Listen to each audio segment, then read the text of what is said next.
Welcome back to TSC Talks, or welcome if you're joining us for the first time, the podcast where we talk about tuberous sclerosis complex. We are on episode 18 today. My guest is Claire Despres. We're going to talk about her experience as a shared living provider. She works as a shared living provider through a company called My Choice, which is based out of Worcester, Mass, and provides many other programs to individuals with disabilities in this area. We are talking about shared living, which is one of their programs, a supported living arrangement, which similar to adult foster care, where an individual couple or family share their home and life experiences with a person with an intellectual or developmental disability. So, for many of you in the TSC community, I do know that group homes sometimes are considered. This is an option that's worked for our family, as Claire happens to be the care provider for my eldest daughter, MaryEllen. And Claire has a background in ABA therapy as well as special ed. And she's a mother of 5 boys. And when we were going through the process to pick a shared living provider, she was the first person that we interviewed and turned out to be the best fit. And finding a good match when you're in the shopping for a shared living provider process is essentially important. So I hope you enjoy this. We get off track a little bit and talk about a lot of personal experiences because she is the provider for my daughter, MaryEllen. I think it's a great podcast. I hope you enjoy it. Check out the Facebook page, TSC Talks, the notes section. I will post some links related to shared living and more information about that. So, without further ado, thanks again for tuning in. Tell your friends and family, share it around, and take it away, Claire Despres. Thank you. I'm here with Claire. Thank you, Claire, for being on the podcast. Thank you for asking me, Jill. Yeah, so just share anything that you'd like to share about your background leading up to becoming a shared living provider and what made you decide to do that. All right, well, let's see. I stayed at home with the kids, 5 and you had boys. 5 boys. It was a little crazy, real noisy. I have my share of learned patience and overlooking things, working when it's noisy. Chaos is kind of the norm. So during that time when the kids were growing up, I was going to school part-time and for education. And I met somebody in town whose husband worked for My Choice, and she told me about a job, and I worked for the company that was My Choice, and it wasn't named that then, but I was a independent living support person. So my job was to take some adults that were living on their own, adults with special needs. And one of the things that they couldn't do on their own was their social skills. So typical people call friends and, hey, let's get together. But these folks didn't have the means to do that. So I was there to help. So they would make a plan. Hey, we want to go to the movies or bowling or out to eat or Walmart or whatever. And I'd pick them up. And for 4 years, I did that every other week. So I had the chance to get to know them and develop friendships with them, which still exists today. I still get phone calls and all that. So I got to see people's strengths and realize that everybody has their deficits. Everybody does. And I remember going to the holiday party, and one of the clients that I had was a great dancer, and she used to bring her sister not so much in the dancing department, but when you get them on the dance floor, you don't know who has special needs and who doesn't. And it was such, looking back, I think that was my favorite job that I had.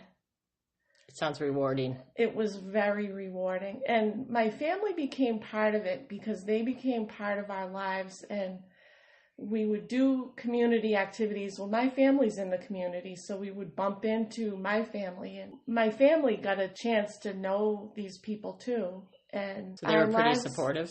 Very supportive, and our lives are richer for having known these people. So once at the store, I was shopping and I ran into an old coworker, and she was telling me about the program that she was heading, and I think it was adult foster care. Uh-huh. And she said, oh, there's another program. She said you'd be a good fit for that. So what she was talking about, shared living, that stayed in the back of my mind for a while. And our house got lonelier and bigger and as quieter, your kids were moving out. Yeah.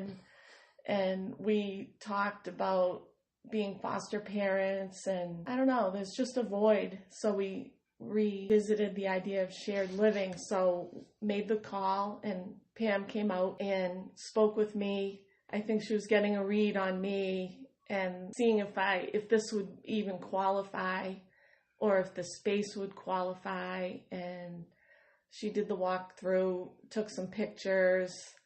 What was the application process like as far as becoming a shared living provider? What did you have to do? Besides Corey and license. So they'll look at, she was assessing you when she came out. I think she was seeing personality-wise, like, no way, I wouldn't put anybody with this family. Or, yeah, this is a nice family. Mm-hmm. So she liked us.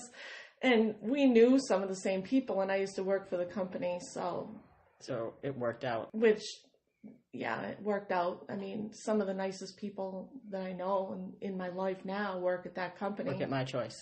Just for listeners, My Choice is a shared living provider program that works with disabled people in the Worcester area, and they have lots of different programs. The one that we're talking about is Shared Living, which is funded through Department of Developmental Services, is for adults with some level of disability who can no longer, their needs can't be met in their own home. They go through a process of, through a DDS process where they're deemed eligible based on the family of origin's needs.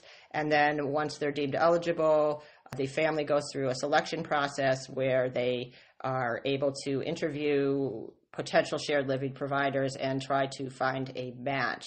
So when my daughter MaryEllen was deemed eligible, we started looking for shared living providers, and My Choice, the program that she is in now with Claire, was the one that stood out to us the most based on the individuals that came to discuss the program with us at my home. I felt like they really had a good understanding of what might be needed and how this situation could potentially be really good for MaryEllen. So we went with My Choice, and we met Claire, actually our first interview. So I just wanted to give a little bit of background on My Choice.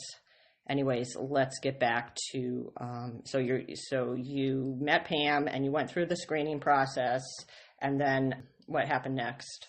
We waited. It was a long wait, and really? I thought, oh, maybe they think we're weird or something. It's not going to work out, or the house isn't nice enough or something.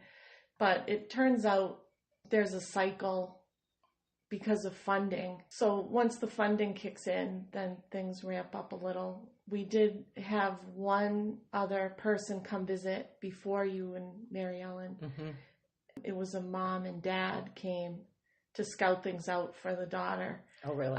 But the house isn't, the young woman has physical limitations, and the house really isn't set up that would be good for her. So that was a no.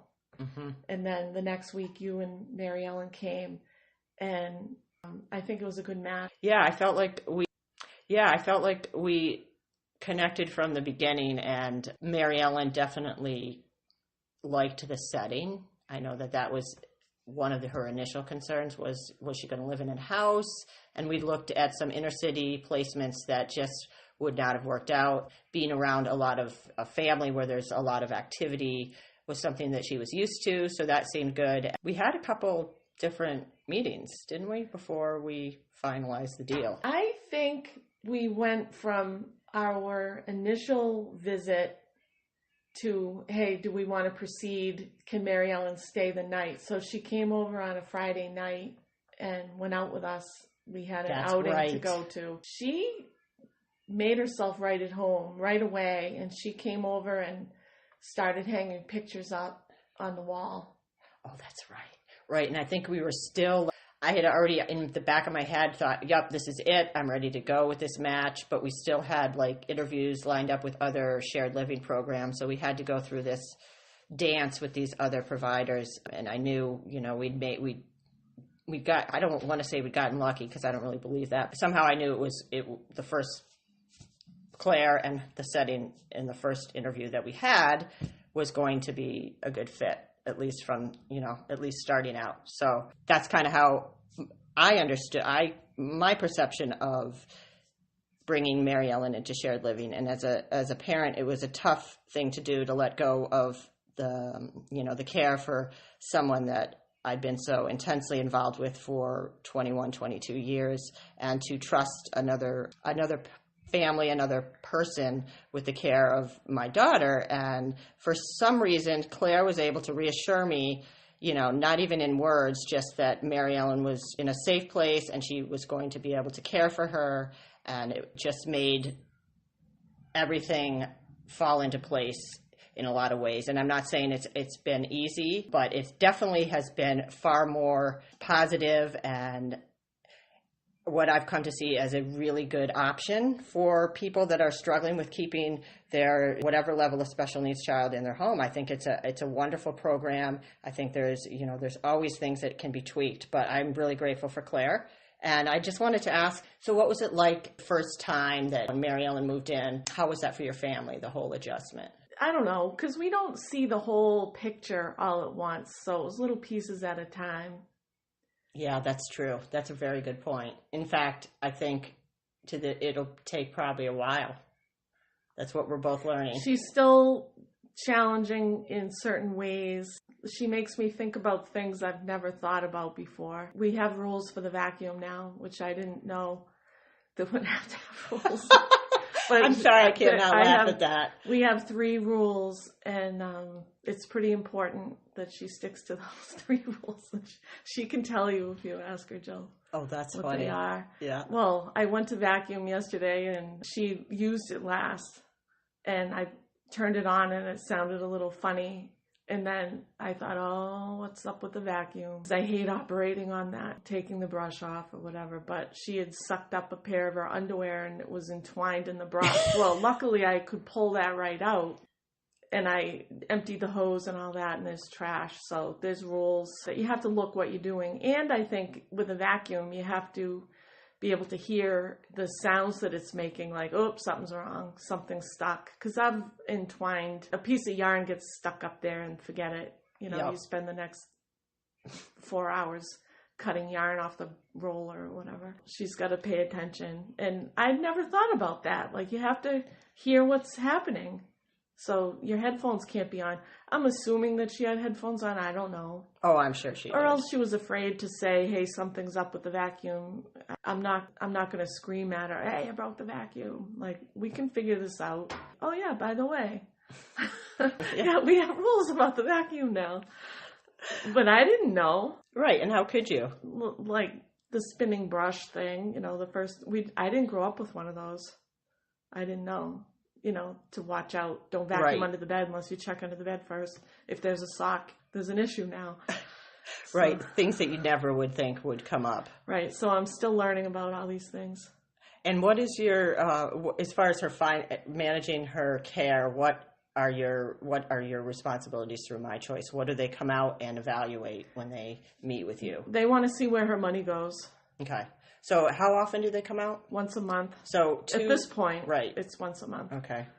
So we have Pam and Eddie, who are the people, our contacts at My Choice, I should say Claire's contacts, because once you're in your child's in shared living, you kind of step back a little bit. So that's been interesting too, is knowing how much to get involved and how much not to. And MaryEllen has, because of her tuberous sclerosis, has a lot of medical issues that are ongoing, about handing that over completely to Claire, and how much information did I provide and how much did I let her experience for herself. So what, as far as My Choice, do they expect that you do the majority of the medical care?